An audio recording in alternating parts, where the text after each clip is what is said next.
देश में रसोई गैस का संकट गहराता जा रहा है। अमेरिका, इजराइल और ईरान के बीच बढ़ते तनाव का असर अब सीधे आम लोगों की रसोई तक पहुंच गया है। देश के कई राज्यों में एलपीजी की सप्लाई प्रभावित होने की खबरें सामने आ रही हैं। गैस एजेंसियों के बाहर लंबी लंबी लाइनें लग रही हैं और कई जगह सिलेंडर की कालाबाजारी और जमाखोरी की शिकायतें भी मिल रही हैं। केरल में हालात इतने खराब हैं कि करीब 40% रेस्टोरेंट बंद होने की कगार पर पहुंच गए हैं। वहीं मध्य प्रदेश, राजस्थान और उत्तर प्रदेश समेत कई राज्यों में भी गैस की कमी महसूस की जा रही है। मध्य प्रदेश में सर्वर डाउन होने से भोपाल, इंदौर, ग्वालियर, उज्जैन और जबलपुर में ऑनलाइन बुकिंग नहीं हो पा रही और वेटिंग 7 से 8 दिन तक पहुंच गई है। इसी बीच इंडक्शन कुकर की कीमतें 2 गुनी हो गई हैं और भोपाल में इसकी बिक्री 7 गुना तक बढ़ गई है। दिल्ली में कांग्रेस कार्यकर्ताओं ने मिट्टी के चूल्हे के साथ प्रदर्शन कर केंद्र सरकार के खिलाफ विरोध भी दर्ज कराया। गैस संकट का असर देश की रसोई से लेकर होटल रेस्टोरेंट इंडस्ट्री तक और गहरा सकता है।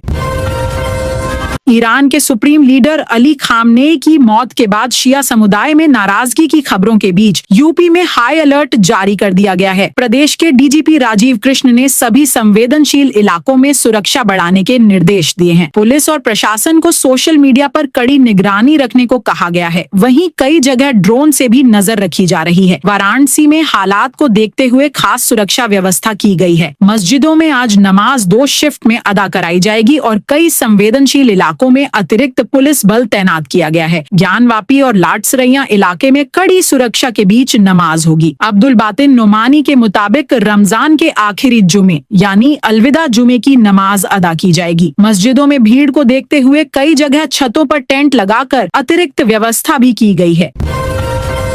आगरा में देर रात अचानक मची अफरा तफरी जब एक कोल्ड स्टोरेज से खतरनाक अमोनिया गैस लीक हो गई और पूरे गांव को खाली कराना पड़ा। मामला आगरा के पिनाहट क्षेत्र के कुकथरी गांव का है, जहां समाधिया कोल्ड स्टोरेज में गुरुवार रात अमोनिया गैस लीक हो गई। गैस फैलते ही लोगों को सांस लेने में दिक्कत और आंखों में तेज जलन होने लगी, जबकि बच्चों को उल्टियां आने लगी। सूचना मिलते ही फायर ब्रिगेड की 10 गाड़ियां, पुलिस और प्रशासन की टीम मौके पर पहुंच गई। अनाउंसमेंट कराकर पूरे गांव को तुरंत खाली कराया गया और लोगों को करीब 2 किलोमीटर दूर सुरक्षित जगह भेजा गया। तब तक गैस का असर कई लोगों की सेहत पर पड़ चुका था। करीब 27 लोग, जिनमें 6 बच्चे भी शामिल हैं, अचानक बीमार पड़ गए। एम्बुलेंस की मदद से सभी को पिनाहट के सामुदायिक स्वास्थ्य केंद्र में भर्ती कराया गया। मौके पर पहुंचे अरविंद मल्लावा बांगारी ने हालात का जायजा लिया और कड़ी मशक्कत के बाद गैस लीकेज पर काबू पाया गया।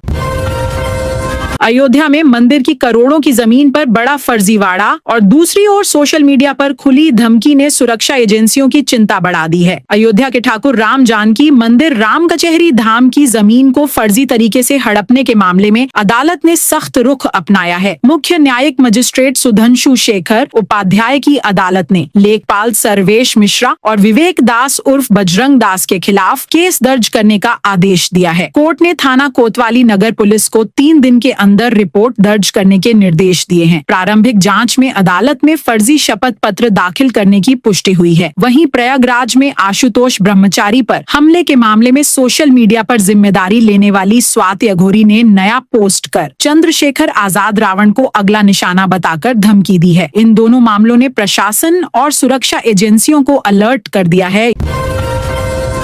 आजमगढ़ में चेकिंग के दौरान मिनी कंटेनर से करोड़ों का अवैध गांजा बरामद किया गया। मामला आजमगढ़ के गंभीरपुर थाना क्षेत्र का है, जहां यूपी एसटीएफ और स्थानीय पुलिस की संयुक्त टीम चेकिंग अभियान चला रही थी। इसी दौरान छत्तीसगढ़ से आ रहे एक मिनी कंटेनर ट्रक को रोका गया। तलाशी लेने पर ट्रक में बनी प्लास्टिक की गुप्त कैविटी से 14 बोरियों में छुपा कर रखा गया अवैध गांजा बरामद हुआ। पुलिस के मुताबिक इसका कुल वजन करीब 3 कुंतल 54 किलो है, लेकिन जब इसकी कीमत सामने आई तो अधिकारी भी हैरान रह गए। बरामद गांजे की बाजार कीमत करीब 1 करोड़ 20 लाख रुपए बताई जा रही है। इस मामले में आरोपी राजीव कुमार यादव, जो औरैया जिले के अजीतमल क्षेत्र का रहने वाला है, को गिरफ्तार किया गया है। उसके पास से मोबाइल फोन भी बरामद हुआ है। यह कार्रवाई अनिल कुमार के निर्देश पर चलाए जा रहे एंटी ड्रग अभियान के तहत की गई।